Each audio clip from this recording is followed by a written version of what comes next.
Breaking up is hard to do. Break up to make up. Blow me one last kiss. Yes, these are all songs about a broken heart, about splitting, about lost love. Have you noticed, by the way, that those songs always seem to all come on when your heart is aching at its worst? Today on the Astound Yourself dating show, we are talking about breakups and more. Stick around. My name is Richard Francois. Hello, everybody. Good evening. Happy Thursday, and welcome to another edition of the Astound Yourself dating show. I am Richard Francois, your dating strategist. And today, like always, here with me is my illustrious co hostess. She's about to join us on screen.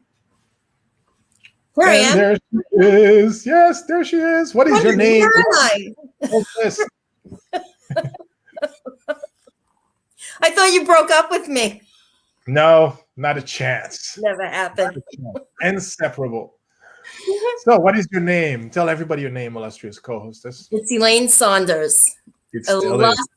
illustrious co-hostess of the Astound Yourself dating show here at Facebook Live. Awesome. Good night, Well, thank everyone. you for joining us. And hello, Tammy. Tammy is one of our regular viewers. Thank you for watching, Tammy, and thank you for commenting. Tonight, Where's the other Tammy? Hi, I don't know. Tammy. I haven't seen her in a while. Let's only talk about the Tammys who are here. There we go. Those who are here are the ones who count most. Okay. Tonight, we have a special guest invited by Elaine. Elaine, tell us a bit about our guest today and what we can expect. Well, I am so excited to have our guest tonight because he is like light years away from us. He's so far away. He is sitting in France. Ooh. Yeah. I mean, we're here. I'm in New Hampshire. You're in Massachusetts, and he is sitting in France right now. I've never stepped foot in Europe in my life, so I am like just wowed by the idea that we're having a guest who's going to come live from France tonight. And I met him through our great coaching group, where I've met some great coaches so far. Right. And the thing that I'm really excited about is we had scheduled him on to be with us as our very first guest for the new year. Yes. And lo and behold, COVID. There was a COVID incident and something got in the way of that. So I've been waiting weeks and weeks and weeks for this, anticipating. We had so many great guests lined up that we couldn't get him back in until March. It took 3 months. So I've been waiting for him to come. So I'm so excited to introduce Ton Bil, our guest tonight. He is the Love by Breakup coach. He's going to tell us all about himself and how he coaches people to help them find love. And without further ado, here he comes. There he is. Hello. Hi, Ton. Hello. Hi, Ton. How are Thanks you? for having me. Thank you. Thank you for not getting stranded again. Welcome. Remember that? I was so worried about you. Yeah, I was stranded in the south of Spain and I couldn't get back to home. And it was indeed what you could call a COVID incident. It was a COVID tragedy. Yeah, luckily no one course. hurt and no one was even ill. So that was good. Right. And But it of all was the places scary. to I be was stranded, afraid I for you. suppose the south of Spain is not the worst one of all places to be stranded. True. Well, I was concerned about you, so I'm glad you made it back all in one piece, happy and healthy, and enough to get back here to be on our show tonight. Thank you so much. Woohoo! It's my pleasure. Here I am. Yeah, thank you for staying in touch, and thank you for being here tonight. So, we have lots to talk about. Now, your background is, tell us a little bit about your background. You have a professional background, I believe, in psychology. Is that right? That's right. Okay. Yeah. Yeah, I studied psychology in the 80s. It was the specialty is called social psychology. So that is about how people are interacting with each other. Apparently, I had an interest already back then. Okay. And it has never left me. So I'm a kind of studious person. You see the bookshelves here. I love the subject. And then back in 2014, I fell out of a relationship. So I had the opportunity to apply everything that I had learned to my own situation, you know. How do people actually relate? How do we find partners? How is that also relating to our inner world? Because that is, of course, also what is so interesting. We have all the interaction between people, but it reflects to who we are ourselves. And I think that you also in your coaching work, you know it every time. And we in a relationship, we can sometimes think it's outside there, but so much of relating is inside. Correct. So did that create a situation for yourself that you went from more of the psychology realm to the coaching realm because of how it affected you personally? Yes. The coaching was already in a different sort and not on the subject of love so much. What I had been doing, but not as specialized. And I would call my breakup back then, it was a divorce later, like a blessing in disguise, because I learned through what I would now call maybe also a personal hell. It was quite not a fun time, but it was also a time of deep learning. And it was the only way for me to learn.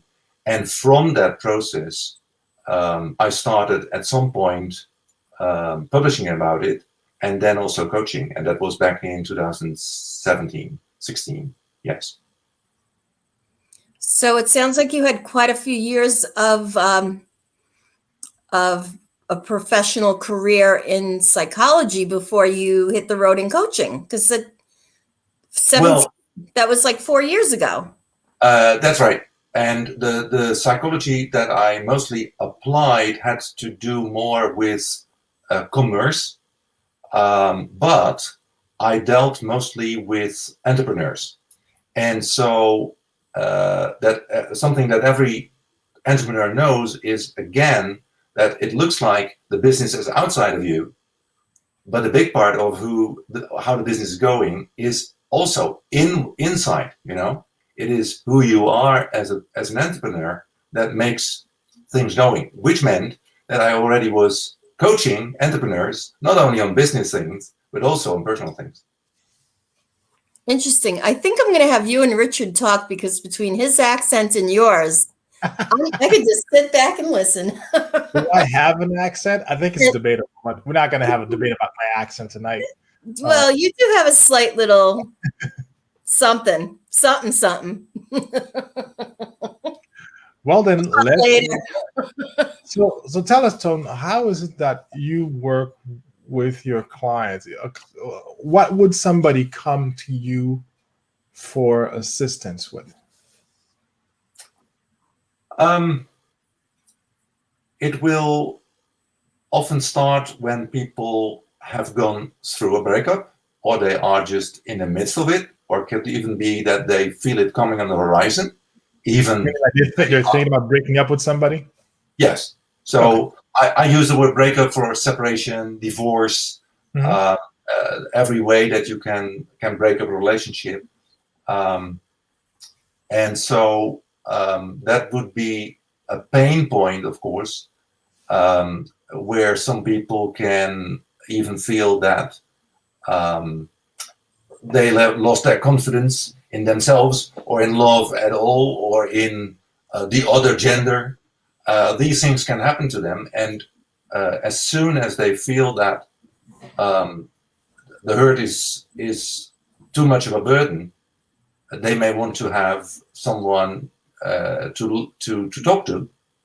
And the aim that we can look at is how do you go through this phase so that you've come out of it much stronger, instead of only remaining there with the loss, which is an important part, by the way, of grieving. But then there's also a part, a stage, you could say, where you can get to the next step in your life. And so this is I think, an answer to your question. Where do we start? Yeah, like where do the clients come to you to help to get started? Yeah, what's usually their situation? And you said when they're thinking about maybe ending a relationship, or it's ending, or shortly thereafter. Yes, and so this is one of the reasons, or you could say the causes, when people may reach out to me. It's not only in breakup situations. There's also, of course, a situation where people are dating or aiming at a new type of relationship or new relationship, and where they also feel that in that process, in that stage of their life, they are encountering difficulties where it doesn't work any longer for them to think that the other gender or the person they've been dating with is a problem, but they see that there's something of hurt or grief or even bitterness that covers who they actually are. So they are no longer shining. They are more like, I've lost the connection, and I've lost the connection to the brilliancy that I have in myself. So rather than looking out there to see what's going on out there, that's preventing me from getting what I want, they are looking in the mirror, or they're looking internally to see, well, what do I have to do with this? After all, I'm the common denominator with all of my breakups. Yes, it's beautiful that you say that, and also because sometimes a starting point can be that, and that is that you would have self-blame, that you think that there's something wrong. And my starting point would be, there's nothing wrong, because the pain or the difficulty that you are encountering is actually the most human. It's so much a sign of your humanity, your humanness, your being human. So we can start from there, because the deepest emotions that we can have, and they are often connected to pain and hurt and grief and whatnot, they're leading the way to your deepest wishes and your deepest concerns for yourself. So that is a good starting point. I think that makes sense. Go ahead. Yeah. Go ahead. Yeah, that makes sense. I work with a lot of people who are grieving. And in this case, you're talking about people whose relationships come to an end because of a breakup. I have a little bit of a niche with widows and widowers. And in their case, it doesn't come to an end because of a dysfunctional relationship, or a relationship that came to an end by choice. But the grief part, I get the grief part, and the pain.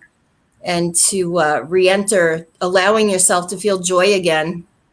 That's a big deal, whether it's a divorce situation or a loss situation. But the pain, allowing yourself to kind of move through that pain and allow yourself to feel the pain and accept that it's a part of your life, and somehow get to the other side of it, if there is getting through it.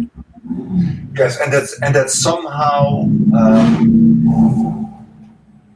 That was a strange sound on the. Was that in France? Was that in France? That was I didn't hear it from here. That was in New Hampshire. Was it? It wasn't a herd of cows coming through New Hampshire. Just motorcycle. Herd of turtles.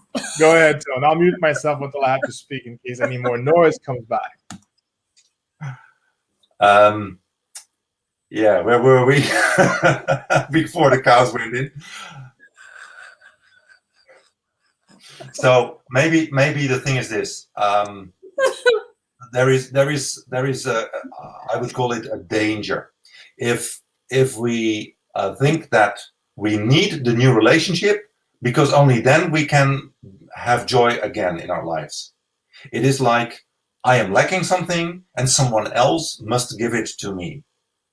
And I seriously think, and I can see it from my own life, and I can also see it in my clients, and I can see it in my friends, it is exactly setting yourself up for a disaster, because you may try to find joy somewhere else, which means you could either go dating, unless till the moment that you figure out that's not in the end working for you, or you can even also suppress the feeling, and then you can find joy in, for instance, booze and or any other addiction. True. So the work that I do with people is to not ignore it, to acknowledge it, and even to start embracing it. And why do I say that? Because these hurtful feelings are a part of yourself. And just imagine that you are not loving that part of yourself and still think you can find it somewhere else. It is like saying to a child that has hurt because it has fallen on its knee, don't bother about your knee. There's nothing wrong with your knee. But the child needs a little bit of consolement, and once it has got that, it can move on. So, and it is this consolement that we won't get from our mothers or fathers anymore if we are adults and in our dating or in looking for a relationship and maybe grieving another one. So it is something that we need to give to ourselves, and that is a process that takes time, and it's part of what you can go through, and it is part of self-healing. That's I the word. agree, Ton, and I think you're saying what I've sometimes said in a different way. I firmly believe that dating is a personal development journey. It's not what people think they're signing up for when they go on dating. They think they're going to go on to this vacation. It's going to be ecstasy and elation and fun and pleasure. And you're going to learn a lot about yourself, about other people, and some of it's not going to be pretty. And you'll have to elevate who you are to get what you want. Most people don't go out into the dating scene saying, I want to get X and get that without doing some growing, without developing along the way. And I think what you're saying there is absolutely on point with that. I wanted to talk quickly about, we're talking about finding a match before the show. And why do you think finding a match can be so difficult for people today? One of the reasons may be that our dating is now so much helped by the internet. It's a good thing, but it has a difficult side on it. And that means, for instance, that we already walking around with the label, I'm available, which means that the encounters that you have start with a strange sign, like, I'm looking for someone, I'm looking for someone. If that comes from neediness, it doesn't work. Yeah.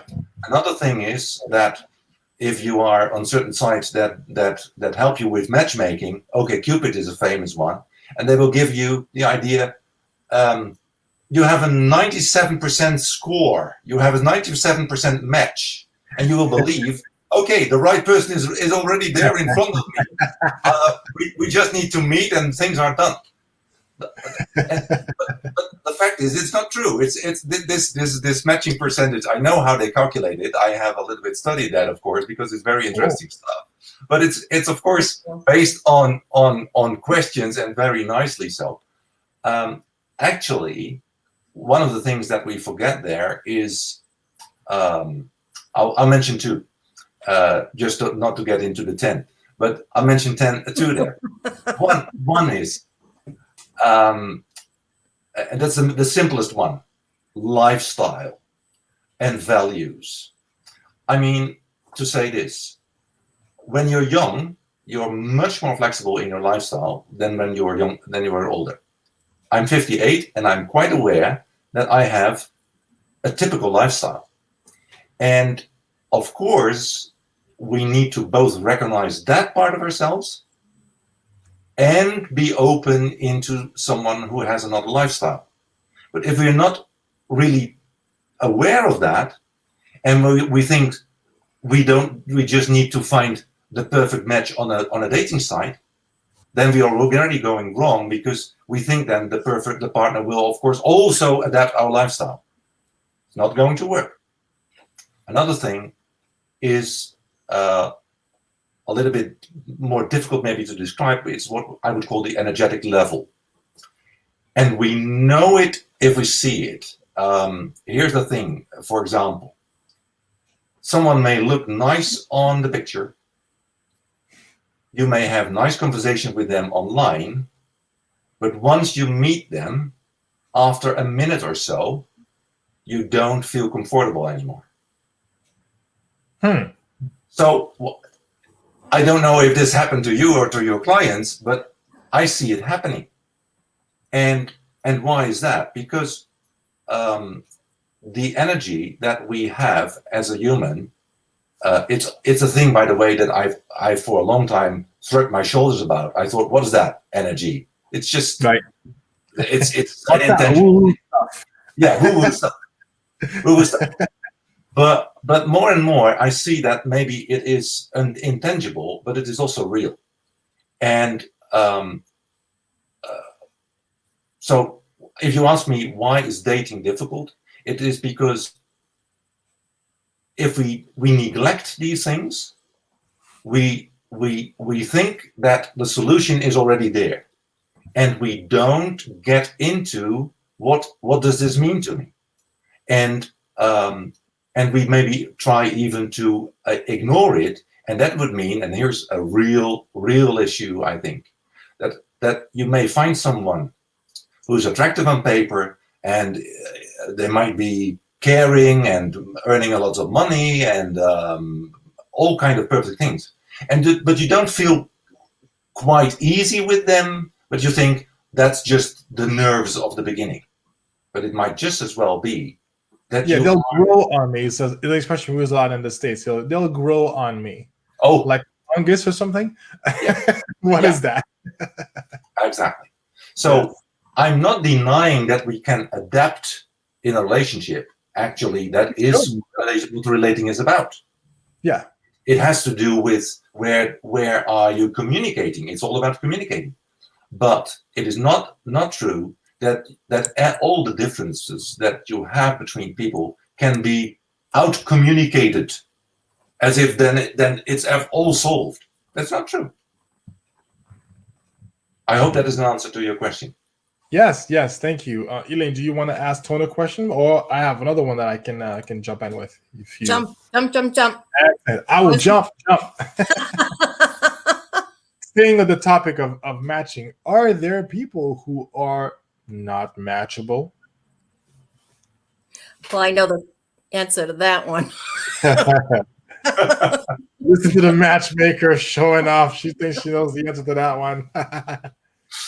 Well, are there people who are just not? Yeah, I want to see his answer. Just give up and get a cat or something. In the end, of course, I will all send them over to you because you'll solve that for them. That's right. Send them over the Atlantic Ocean, baby. Yeah. Throw them in a boat or a plane. But seriously, let me be serious with you. Why? Who wants? No, come on. Go ahead. Here's an answer, and I mean it when I say it. I would make that not matchable yet. There you go. And let me give one example. Mm-hmm. When someone is already maybe dating for some time and they have not found their match, and they may think it is because there are no good men or women out there. They can build that up until a level of bitterness, and they will say, there's so much wrong there. I must just wait and see.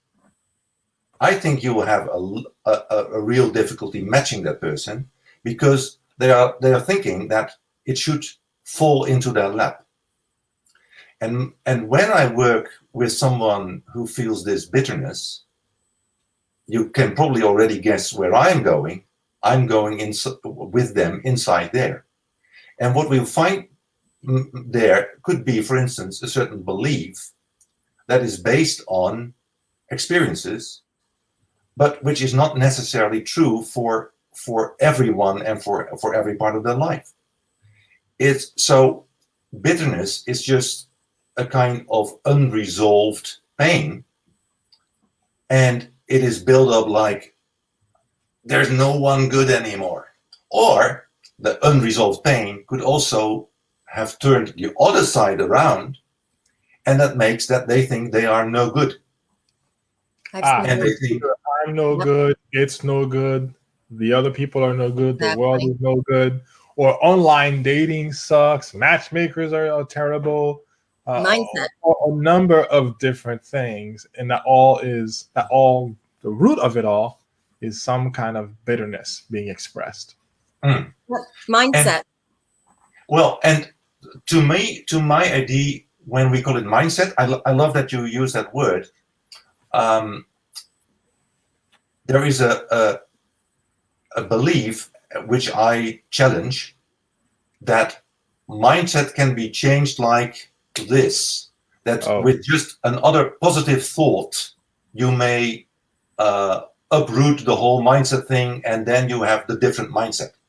That's like saying a car can go faster when you paint it with a new color.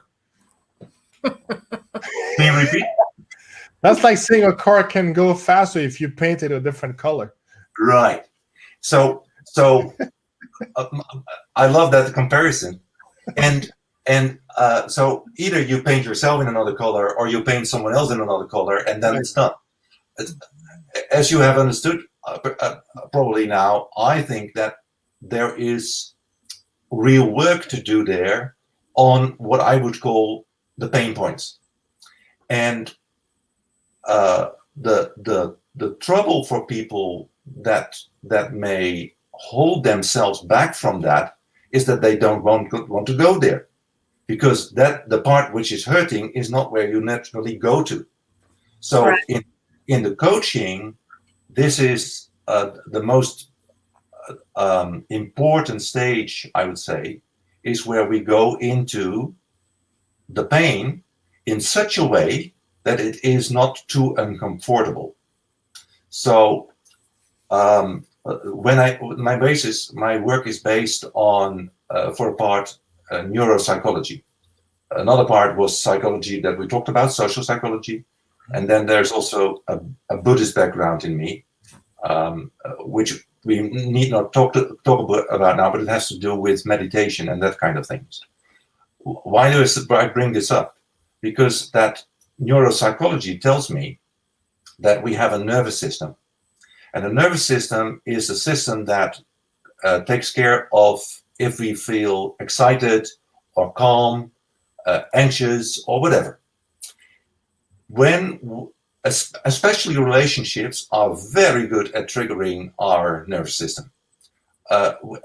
Dating, for instance, can be, I think you can agree, can be a lot of nervousness because do I look right? Do I say the right things? Actually, it means that you are over anxious. And because there's maybe lacking confidence. So, and I can't give you just confidence like I pour a cup of confidence in you, right? It's not how it works. It is something that has to be, to grow. And to do that, you need to be calm enough. This is also true for every learning. If you are under too much stress, you cannot learn. If you are not under enough stress, you can also not learn. Because if you are too much stressed, you are blocked. And then if you don't have enough stress, you are not open to learning. So it's true. Wow.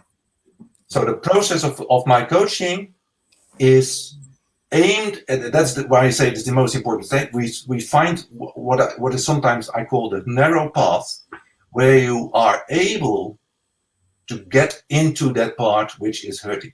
And you don't, normally you don't want to go there, but I more or less take you by the hand. That's what I do. Right.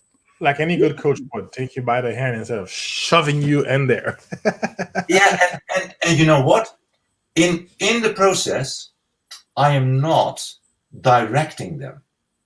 They are directing themselves there. Because I'm not going to push you there. I invite you step by step to go exactly in the direction where you want to go. Is that the difference between therapy and coaching? Because that's a lot of what I think therapy is, isn't it? Like encouraging you to face those painful things and forcing you to kind of feel them, or? Yes. Why I would Therapy not is call like- my work. Go ahead. I know Okay. it's two different things, and sometimes I try to wrap my head around like, okay, that's therapy and this is coaching. And it's two separate things, like with weight issues and the pain that's associated with people who have eating problems. And it goes back to childhood and yada, yada, yada, psychology and having to deal with, the pain of yada, yada. And there's a way to deal with it therapeutically, and there's a way to deal with it with coaching. Right. So, Yeah. but you have And then have yes. the benefit of being professionally trained in both areas. So you have the best of both in your suitcase of, in your bag of magic tricks, so to It speak. might be really good. I would, by the way, first off, never call myself a therapist because you have different licenses for that. Correct. So, I know that. so- Yeah. and But you do have it up here. I And do. And you could Yes. direct somebody if you need to go in that direction, I'm sure. There's also another connotation with therapy, and that is talk therapy, Right. and that you need to talk and talk and talk and to go into all memories of childhood. Mhm. It is a way of doing, and I'm not against it, but it's not the way I work. It's not as way much fun, I bet. Sorry? It's much fun. No, it's not fun. You want to go back there. Well, it So depends on how what- comfortable the therapist's couch is. It could be fun. Richard. Again, If the therapist's couch is comfortable, it could be fun. If it's a nice And- comfortable. If the therapist is cute, I see where this is going. oh yes, and then maybe he smokes a pipe and he has this very nice smelling tobacco, something like that. There you go. with the Well, hat. I think we're English- running out of time, guys. We are out of time, actually. We're having Oh, we're already out of time. and we've time? blown What's through that? our time. Well, I think this is fascinating. We could probably book a show for 90 minutes or so with you. Seriously. All right. Could talk all day with you. So Thank you. I don't even know. I hate to let you go. I mean, you're all the way on the other side of the world. When are we going to get you back? Soon, I hope. So how does somebody get in touch with you? I know we have a website. Are we able to Yeah, see I it? put my email address in my name, so it's Ton, which is my first name, at lovebybreakup.com. Okay. There it is. It's right on the banner there, everybody. If you want to get in touch with him directly, you could send him an email direct. He's got that website, and we can always connect you as well. So thank you so much for coming on the show tonight. That was awesome.